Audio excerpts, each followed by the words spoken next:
He's a madman. I will do a sort of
n'ụzọ pụrụ iche anyị na-ekene maka onyinye nke nna anyị dị asọ.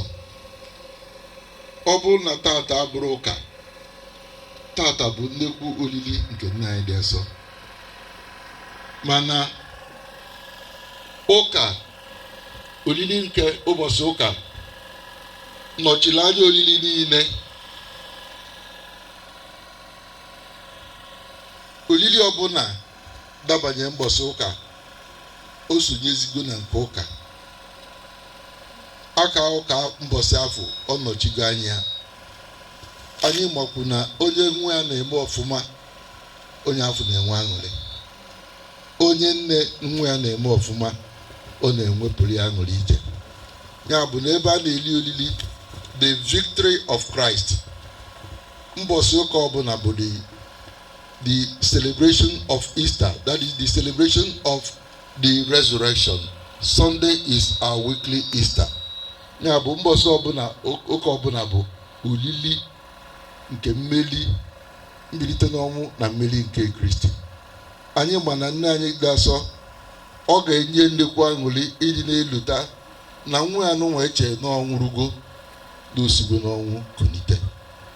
Ya bụ ọ nọchizi anya olili nke ya ka enwe tata. Mana n'ime olili tata,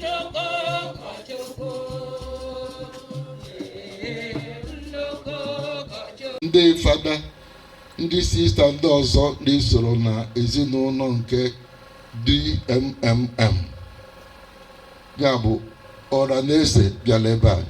Ụmụaka, ụmụ obere ụmụaka afọ mfakafa nọ n'anwụ, fagafeta na ndo ebe a na Jesu anyị ewere iwe. Ụmụaka nọ n'anwụ, bịanụ n'ọlta na amara m na echifara ụlọ ochie unu, bịa na ndo nọrọ n'azụ ndị fada ka ma Chineke ya kpọrọkwuo unu, bịanụ. Ya bụ anyị ji oge a na-anabata ọra na eze bịara ebe a. Maasị dị asọ ọnụ anyị na-erunye iji nye nne anyị dị asọ otito, iji kene Chineke maka onyinye nke nne anyị dị asọ, wee na-erunyekwa ya maka ezigbo echiche onye ọbụla n'ime anyị bụ n'uche. Anyị na-ekpelu ọhamadike ekpele ya na ezinụlọ ya, ka Chineke na-agọziwanye, na-enyewanye amamife, na-enyewanye aganiru, na-enyewanye nchedo. Welu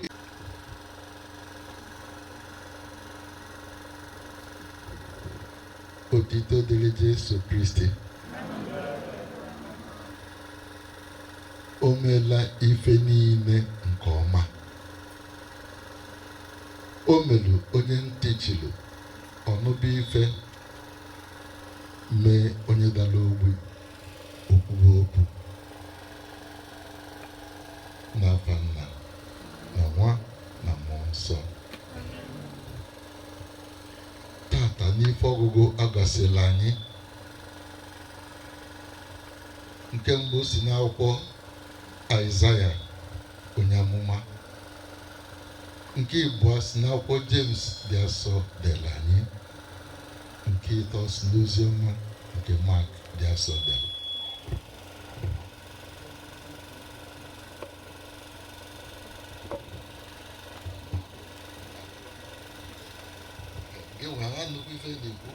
Na-analụ ngozi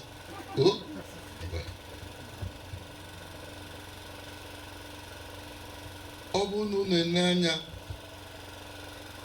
n'ozi ọma, unu afụ n'ife nụ Aịzaya kwuru mara n'amụma Aịzaya chapter 35, mgbe ọ na-agwa ndị ụmụ Israel, do not be afraid. Chineke nke unu ga-abịa.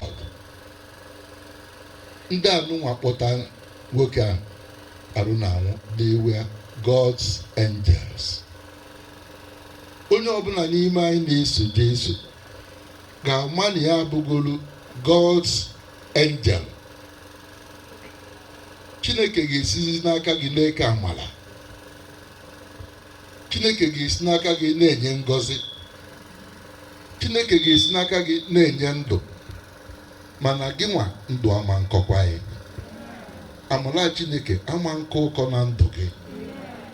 Nchedie ama gbanata ọsọ n'ebe ị nọ.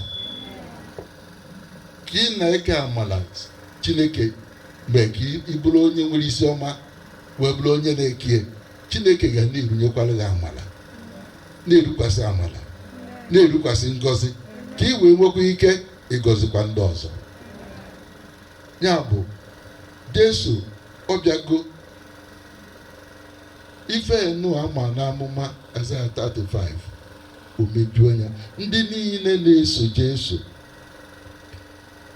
ijile okwukwe na-eso Jesu, ị ga-abụzi onye ya alụrụ ọrụ Jesu afọ na-aga. Ife ọzọ ga-amụta bụ in the house of God there are no strangers. Etu a ndị sista nọ, ụfọdụ si Ụmụahịa, ụfọdụ si Ọlụ, ụfọdụ si Owerri, ụfọdụ si Anambra, ụfọdụ si Enugu, ụfọdụ si Abakaliki, ụfọdụ si Nsụka. The beauty of it is that you are one family. Onye na-afụ nwanne ya na-asị nwa Nsụka, ọ bụ na ọ bịawo mechie ọnụ, ọ tọkwa ịgwa onye ọzọ okwu, ọsị ya onye a mfe sista ọsị ka edu afịa, ọsị amụma afịa nwa Nsụka afọ ilotazịa. Ịma na ebe ị nọ ka mere gịnị ọ ka tela aka. Isoro na the angels of God metụkene nwanne ya aka. Ndị sista sị you are an angel of God. Onye ọbụla yi efe anyị bụ nwanne gị. Nsụka o si agafego, Anambra o si agafego, asị ndị Jekebe ihe ha dị asọghịrị ya mgbe ife ya na anụ asụsụ ha. Asụsụ ndị afọ agafego.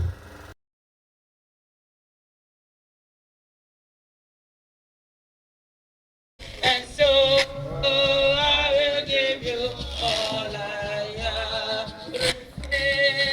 God, I offering to you, which I offer with my friend.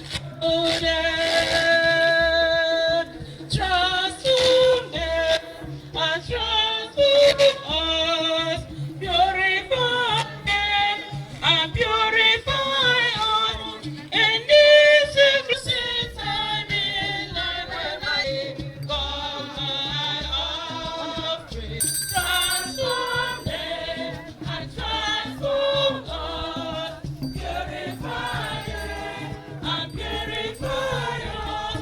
In this sacrifice, Jesus, always know, you know that I have given all I have.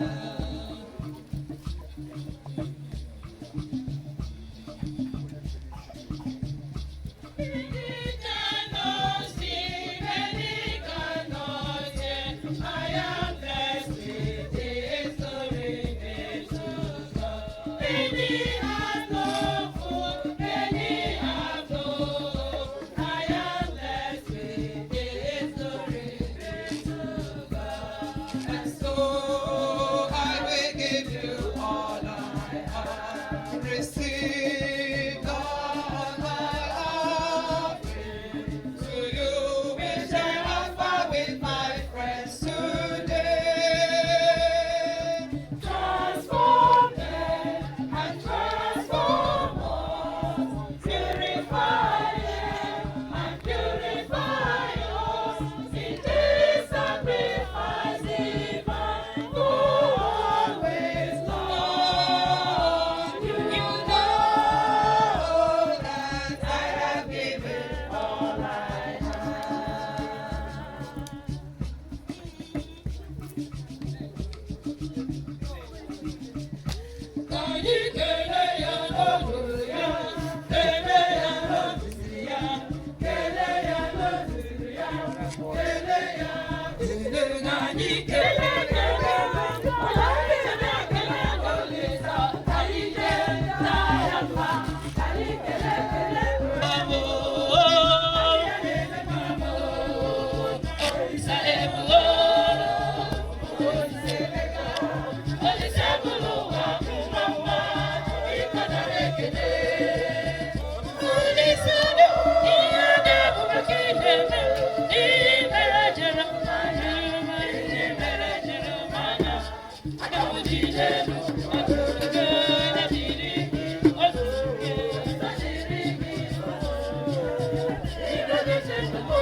Offerta vobis pacem.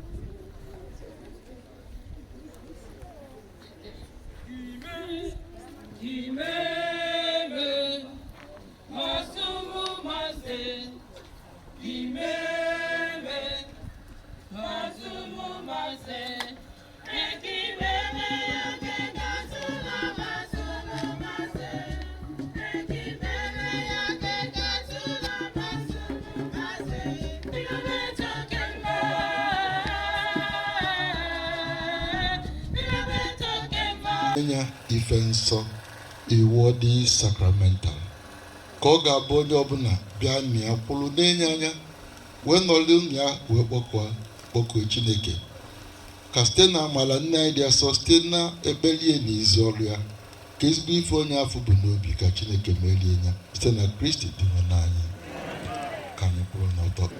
Chineke ji ike niile anyị na-ayọ ka egosie onyinyo nne anyị dị asọ n'ụwa anyị na-agosi n'afa gị, mee ya ka ọ bụrụ ife nsọ, menụ anyị ọnọ okirikiri ebe a niile ka fa bụrụ ife nsọ.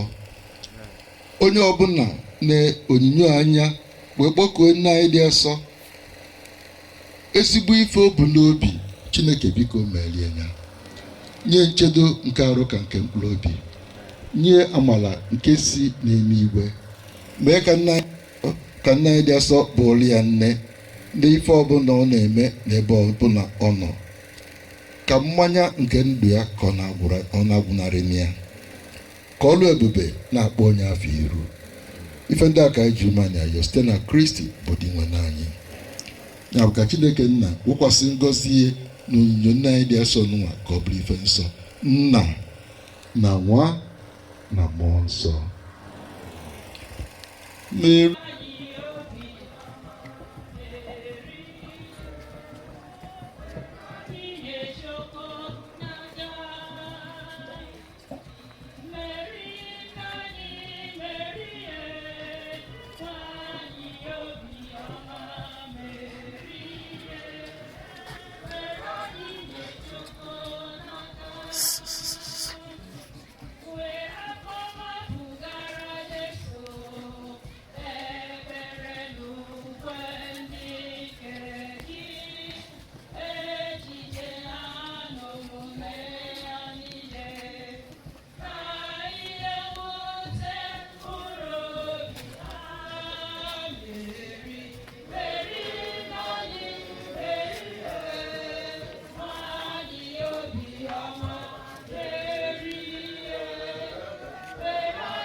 When times are worse, who does not know darkness is light with love of thee.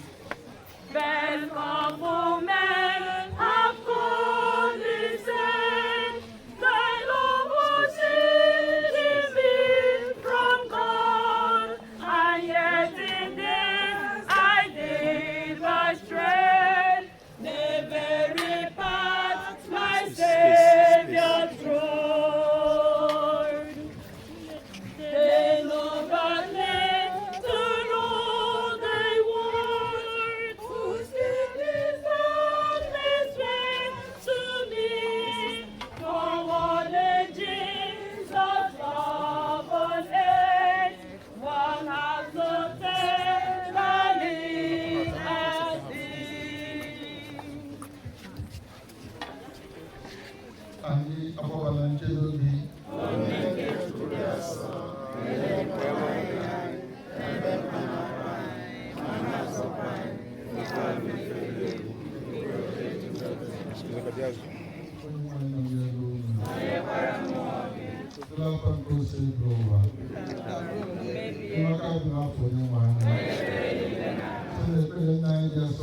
Maria, na nwa na mmụọ nsọ. Udo dịrị.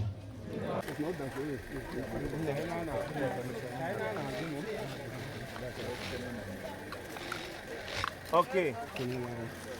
At the count of 3. 1, 2, 3. Thank you. Yes, who come to the heart most pure, to weary a home of life, in whom salvation is found. O Lady of Fatima, Immaculate Mother of Grace, Oh, pray for us, help us today. Our hope of our human race. Ave the regional superior of daughters of Mary, Nne, through Mary our mother, We succeed. site n'aka nna anyị dị asọ. Biko tata bụ ụbọchị aṅụrị ka ọ bụ n'ezinụlọ mụ na nwunye m abụ Osodieme. Osodieme pụtago na o nwere ife iyi ka ha fụ efe ya ọfụma. Our mother of perpetual help. Efere. Ma ọ dara anyị mberede. Ihe anyị na-eme tata adara gịnị? Mberede. Ọ ife anyị na-emeri bụ emeri ka ọ bụ. Maka na nne anyị dị asọ bụ ezigbo nne ka ọ bụ. From childhood ka mba na Region of Mary mụnwa. Before mba secondary school. Si na secondary school n'ọrụ ya n'ọkwa ya rue tata. Anyị nwere ndị ọka regia. Ife anyị ji eme ife anyị na-eme bụ ife nne anyị dị asọ na-eme na family m. Mana ndụ anyị, mana ndụ mụnwa bụ Victor particularly as onye isi ụlọ. Obama Nkoya as testimony. I'm not surprised. Well, we love Mother Mary. I say, when you're in about Fidelia, look at the Aka, more cook Italia, all of them will come again. No matter your circumstances, no matter your difficulties, if you fly to a patronage, she will intercede for you. I will give you an example. Very, very living example. I will go soon. I'm not sure I get me. I want to tell I can answer one. But when I can't do a chat, they be saying, Bohania, who blues and I'm no longer.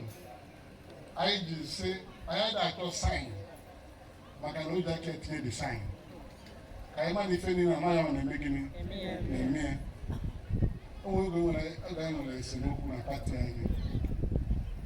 In 2013, we made the platform, and I'm there one at the BBC. They make it a banner course.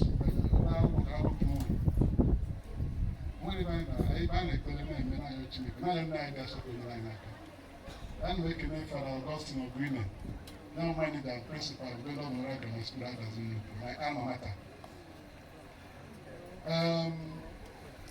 If you go see an idea, I saw the media or America or that thing, we'll be the next sign was in October 2013, 8 October, 8 October 2013. Court, when the people that got perpetual injunction against me, my parade is known as National Chairman of Africa. 8 October. When I felt I now go on my court, so they on January 8, 2013. 2012. October 8, 2012. We were on January 8, 2013. One name okay, non-easy government. We're going to have January 8. Don't remember the number I told you. We're from January 8. I know some with them, I'm my start or more. I need to, when I said, oh, why is it a party? I get busy. I said, I get busy. I need to look for a night. On February 8, court Wednesday judgment. We come and do to know about the party. It goes as a they appeal. They get it to a night. They appeal. See, motion for stay of execution of that judgment. On March 25, Court of Appeal sits. You know the motion. No, the motion. Court for stay of execution. All the men appeal. There, when we say after the weapon, one of the INEC, my president in Jonathan, we make convention, not banning, even daily, 7th April 2013. America was here, but I was still ruling on 8th of April. They court were adjourned to 8th of April for ruling. Root na 7th April, I'll work on Albany. Na TV, the chief on the quality going also. No, I was chairman. By 9 a.m., Court of Appeal sit a ruling. Grant the stay of execution of that judgment. It's not that judgment, na major leader. Of your I know April 8 can come. October 8, January 8, February 8, April 8. When they might be like when they letter to INEC, Governor, my judgment time he was and I was the chairman. They will I can stop. Find a stop kind of vision to me. I know I did twice them. INEC now, the government so that they will give you May 8. A day later, INEC day letter to me. See my very store going as national chairman of Africa. May 8, 2013. October 8, 2012. January 8, February 8, April 8, May 8. Ọgbọ́n na ọ nwere ike inwe asị emezi. Ụfọdụ ọka dapụrụ. Nna anyị dị asọ wee na-etinye na birthday ya. Ka mmanụ ya na-eme. Ịtọ ya chere n'ekwa. Ụmụ anyị dịkwa election last year win kwa. Akụkọ nje court. Egwurekwu ikpe. Akụkọ nje tribunal. Ekpegide. Ọ na-ajụ ọtụ ọsị na ya achụpụ na na anọzi. Eweti judgment on September 8. Exactly 1 year today. When I went na village, now I got a party, but only block closer in my van. From there, I saw the news were put on a good judgment.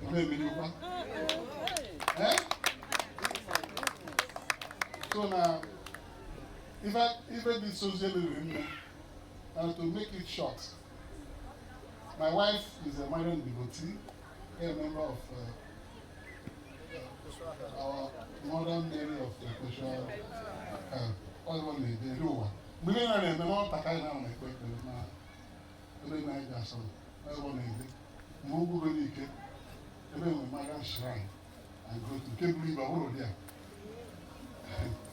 So now, even I never night I need to go on answer.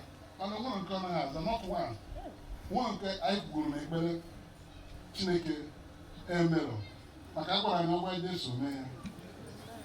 April 1 this year, came a Thanksgiving after the court and everything, election. I will begin on April 1, a million years ago. I do in the morning, I play April 1 as Chineke. We are the rainmaker. Who can come in April 1? I mean, that day, Archbishop of Onitsha, that was my church. And I got to take the video once. We didn't know those even about the those. I don't know to. Me, Giovanni, Isolos, Rosebo. We didn't know what was small and we live to say that name. And then I told about natural. Then on my room, we put night there. So I believe I can. And today of Thanksgiving, now we are going to that. We look at me. Who's going to remember Sama? It was a surprise. So, we need to plan it. How about something like I'm back? Only roof now. And then I'm Tawa, and Kedio.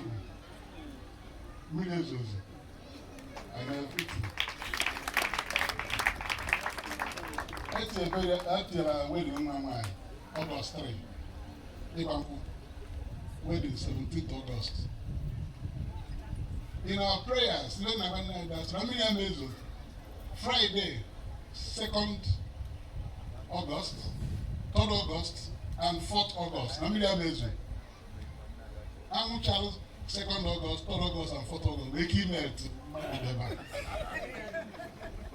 I see wedding in Lagos, 17th. I see in Lagos in Namili. No one like any escape. Namili is another one of the 3 days. I buy quite devotion. Now, 16th to Friday, 17th to Saturday, and 18th to Sunday. Namili is in Lagos. I there on 16th, I'm Talo Bata 17th. Talo Sunday. Namili is on Monday 19th. 19th, I was in Onitsha yesterday. From Basilica, everywhere rain. 8, I get made this blessing of this growth. I tell her,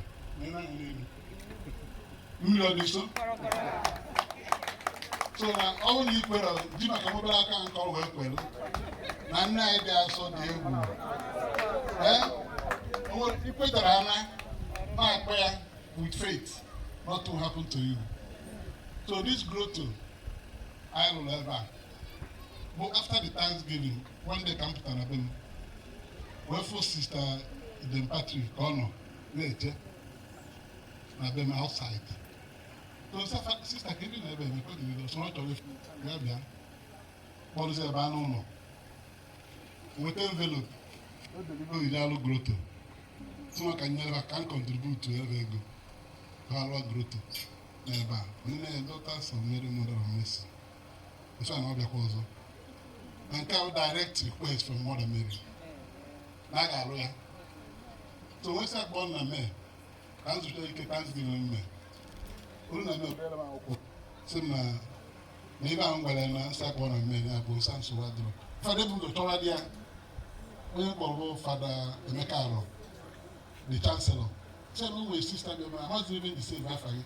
So no way sister be am. I know regional spirit on Onitsha region, the daughters of Mary, Mother of Mercy. Ijinombia, also we went to Nombia. We don't go to bomb name the number, May 18. So we is run actually. 8 eyes be all one now. We tell me, on our run this for tonight sending. I lose now. Oh, now was the lawyer, with the bill. Was the diamond guitar. When I say I got lawyer, locally and come over no bill. Lawyer come. So we operator. That was the first time we honoring Mother Mary. This father never go manager of grammar school at my alma mater. 2016, and the motor marker confirmation. We will never carry out the K12. Can we pick out on the Bishop and more na confirmation. I'm quite hey. We didn't read about the Zulu. We didn't know Blue Macano there to foresee. The son of a Kawandiga. Never was easy. Never okay, advertising, managing. When I say Bishop, I'm Mariah Ba. Tupu aka hapụ mere anyị ebere mezo na o nwere ife o ji mee ka mmiri ama anyị na skuul enwere chapel na ọ nwere chapel no inside the chapel ka ya nọ wee mee mana because na ịra message from God na m ga-alụ chọọchị ga-aba mmadụ 1,500 na that school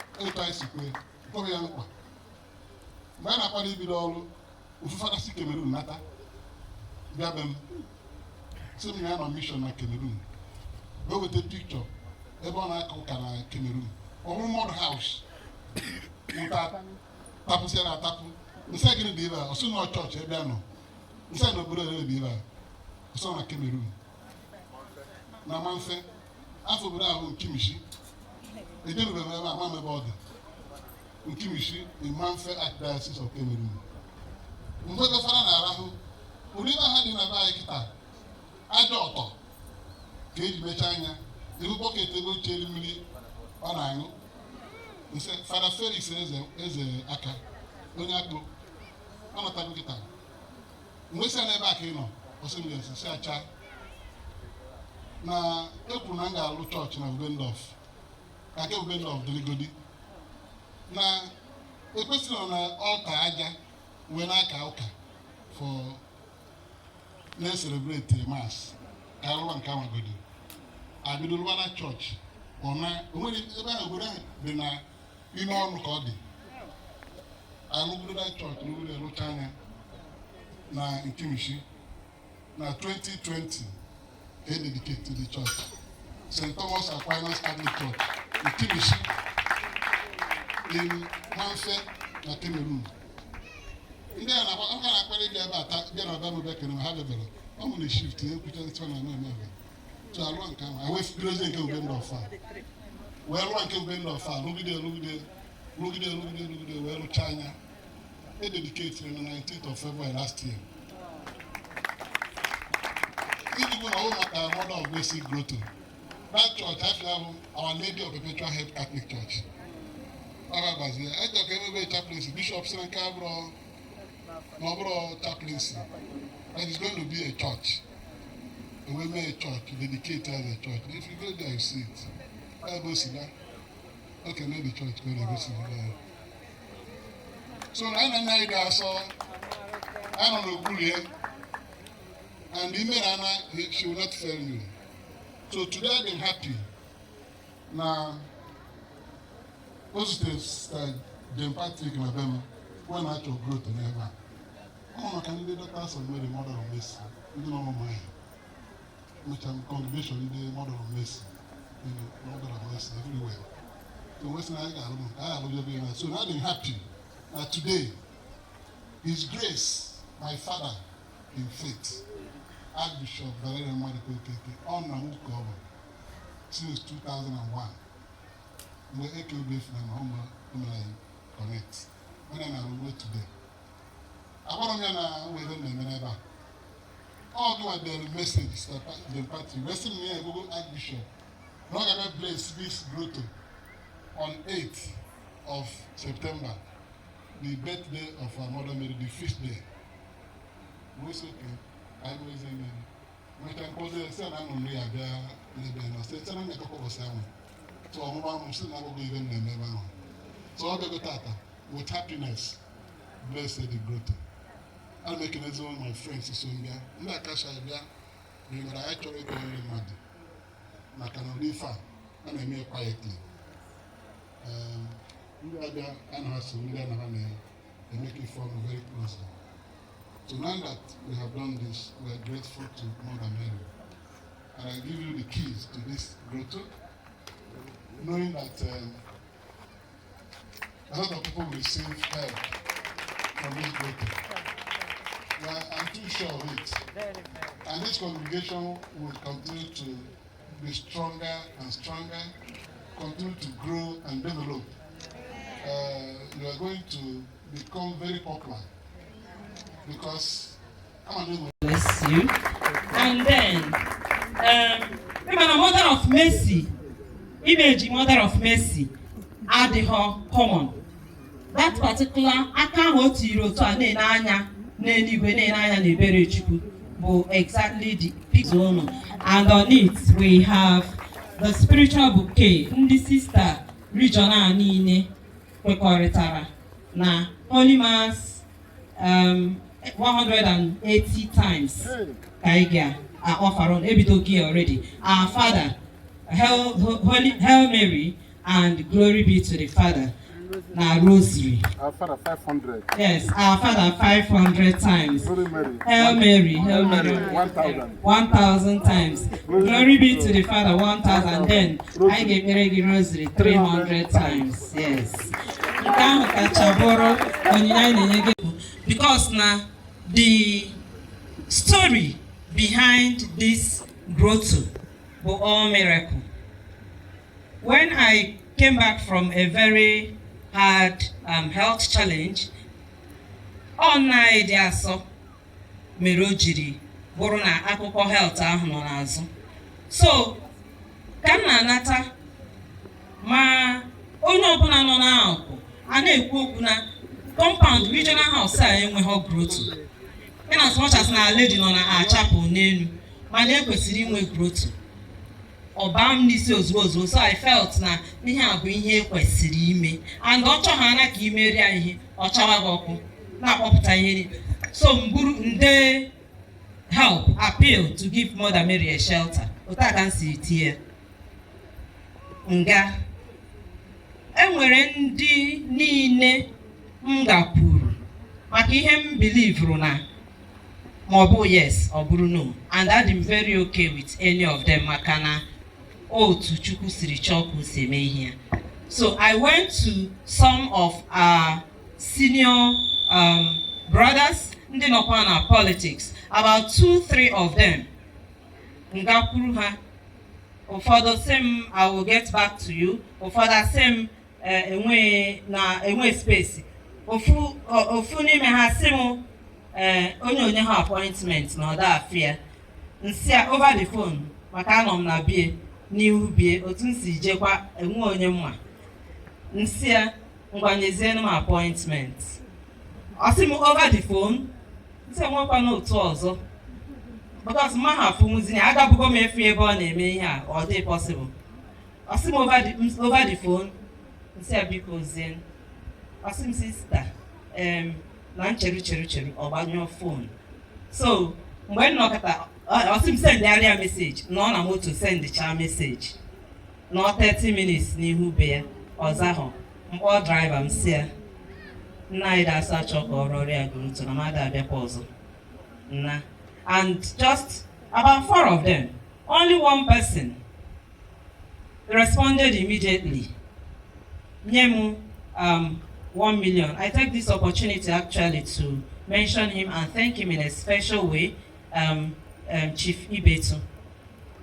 Yes, Cletus Ibetu. I welcome Daddy Makia. So, but it was a once-off thing. So when no, one mind as him, sister Amobia come simna, Daddy Mary Thanksgiving. No one can no. Makaga bugum or no. Mr. Driver, it worked so perfectly well. Even na church ha gemere na ida sa for di ma badagba altar na ida so no na entrance bia. Na mgbe nkochaziri na aputa se kesebe tsiri gafe.